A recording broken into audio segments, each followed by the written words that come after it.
I want to know the two things. I think there's two things, and I think I've explained it a little bit. But the two things that I want to say, and this might cause a lot of you guys to dislike, unsub, and that's perfectly fine, because for those of you guys that will listen, I think this is extremely beneficial. But there's two things I want to highlight in this video. One is acknowledging perspective and acknowledging where you are in your investing journey, and recognizing that not everyone is going to be on the same path. Not everything is going to work directly the same as for that person as it would you.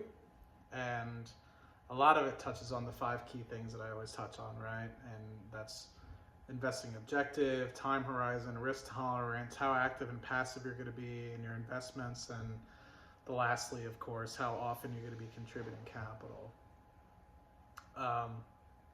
And then secondly, too many damn people focusing on dividends when they have no fucking money. And it bothers me, man. Like, and I wish somebody would have kicked me in the nuts. Sorry for just using harsh language, but hopefully it helps bring truth to you guys. I wish somebody was just like, Matt, you're broke. Stack your paper, then worry about dividends. And still, I wish somebody would smack me in the face, because like, for some reason, I still have this like dividend focused mentality, even though I know I'm not going to be retiring in the next couple of years or something. Maybe not. But I think the thing that bothers me the most is like, you see people, and I get it, right? I get the allure of getting a paycheck, right? And seeing it come in, right? I get that. And that's what drove me to it. It's like, those are tangible, right? You can count on those things to an extent, of course. They can get cut, of course. We all have seen that, specifically looking at 2020. So I get the allure, right? But I think what ends up happening is you go too far. We all go too far with the dividend things. We start off, we're like, okay, well, we all know, or maybe we don't. I think the pendulum swings back and forth, right? You're saying, I'm a dividend investor through and through.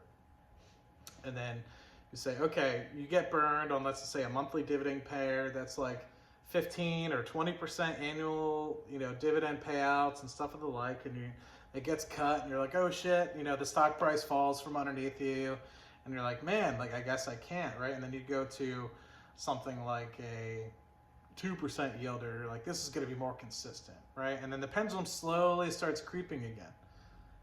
That 5%, 6%, 8%, you know what I mean? Then you get yourself to like the 8, 9% covered call ETFs that like we're all kind of boasting about these days. And they are good.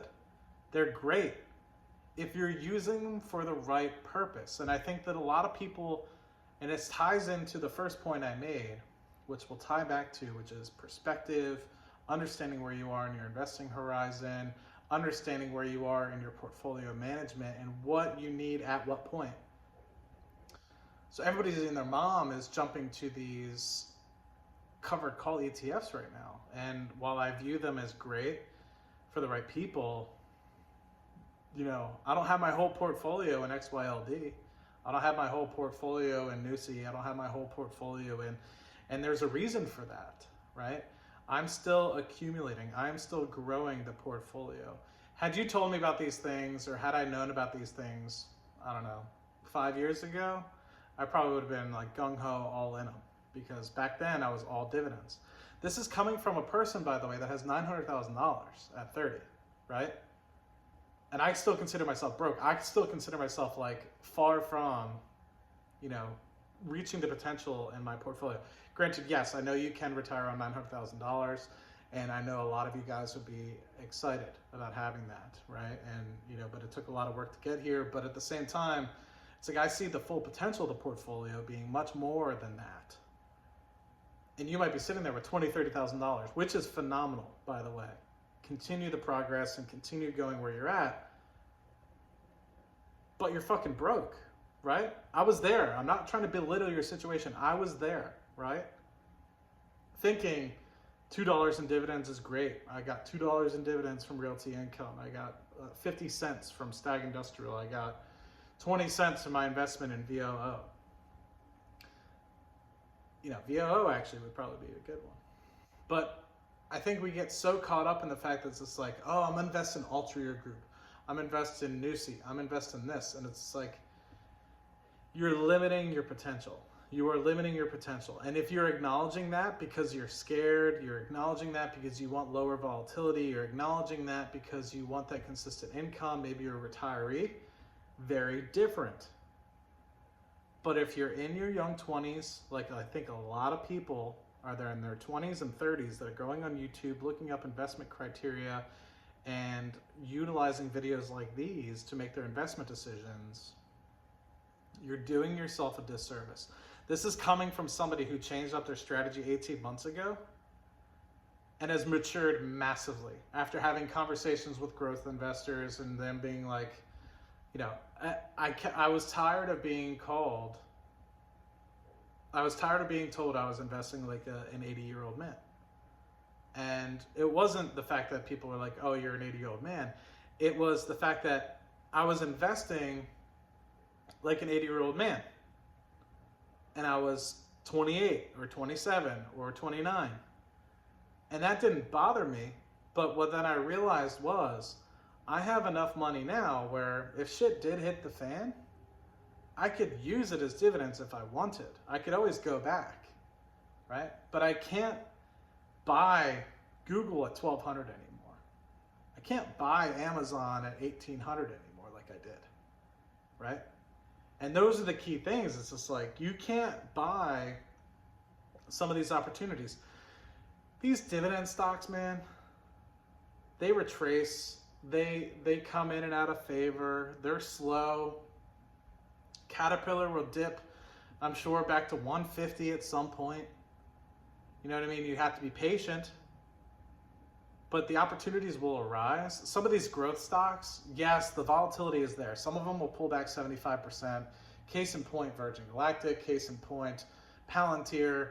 They go up to $45. They come back down to $16. They go back up. You have those those opportune times. But so many times people are always like, they try to justify, then they talk themselves out of it, and then they get too much emotions involved and they end up making the inappropriate decision. So I don't know, what I'm just trying to hope and help inspire folks to do is take a step back, understand where you are in your investment cycle. If you only have $20,000, what the hell are you doing limiting your upside potential, right? Like, come on, man. Like, there's so many great growth positions out there. We're in the midst of a technological revolution, and here you are limiting your capacity to 0.5% or 1% a month in terms of capital appreciation. It's just like, I see so much clearer now than I did 18 months ago. And I've lost out on hundreds of thousands of dollars in opportunity cost. So I'm just hoping that you listen to somebody like myself. And I'm not saying I'm some all-seeing eye or anything like that. But what I just hope you see is there's a time and place for everything, right? And there's a time and place to understand what you should be investing in. And if you can't come up with a decision, I think the default should be the S&P 500, maybe a little bit of bonds. You want to reduce that volatility. I don't like bonds. I think they're garbage, but if you really want to reduce volatility, include them in there. I don't really think they reduce volatility that much anyway. But I think so many people are so quick to jump to dividends, and then they choose high dividend paying stocks which lack growth. And then they wonder why, like, oh, the dividend get cut. Oh, now the price is reduced. And you know what I mean? It's just like, it's this never ending cycle where I think if you're prudent and you're picking more growth companies, Apple pays a dividend, Microsoft pays a dividend, but you're not going to invest in those because they pay less than 1%, right? And that's the dilemma that I think a lot of people get, is they get caught up. They're like, dividends. They start off with maybe like, oh, we're going to go dividend growth investing. And then they get stuck in the pendulum swinging, being like, well, I could retire on $200,000 if I just invested it in Nusi or I invested it in QYLD. And it's like, but think about how much further. Think about do you actually want to retire today? Or do you want to look 20 years down the road? And let's just say the difference between 5% over the course, annualized over the course of 20 years is massive. Like, I was looking at the SPY over the past years, returned 30%. I was looking at something like XYLD, and it's returned like 12%. Same thing with QYLD, right? Last 5 years, the Qs have returned 200%. How much has QYLD returned over the past 5 years? Capital appreciation wise, 5%. Okay, add the dividends, 55 to 60%. Qs returned 200%. Did your dividends really mean that much to you? And like I said, like I'm literally just trying to play devil's advocate, coming from somebody who was strictly a dividend investor for 6-7 years and wouldn't ever look in Apple's direction or wouldn't even look at the NASDAQ 100's direction. I learned a lot. I learned that I made mistakes. I learned that I left a lot of money on the table. And so if I could be that devil's advocate for you and say, hey, you know what I mean? Like, imagine now, had I made the right decision, and I can't, I'm not trying to like say woulda, coulda, shoulda, but I'm using it as an example. I can't change the past, but the opportunity cost is huge. Several years salary, years off of my potential working career. All because I wanted to have stability and dividends. And I wouldn't have changed the path because one, I know what I know now. And then two, maybe I would have needed those dividends, right? But let's just say you work in a very stable job that never has layoffs. You work in a government job, never has layoffs. Come on, man. It's about your situation. Think about your situation. Do the following 5 things for me. Call me up. I'll talk to you, man. I will. I had a 30-minute conversation with a chick the other day.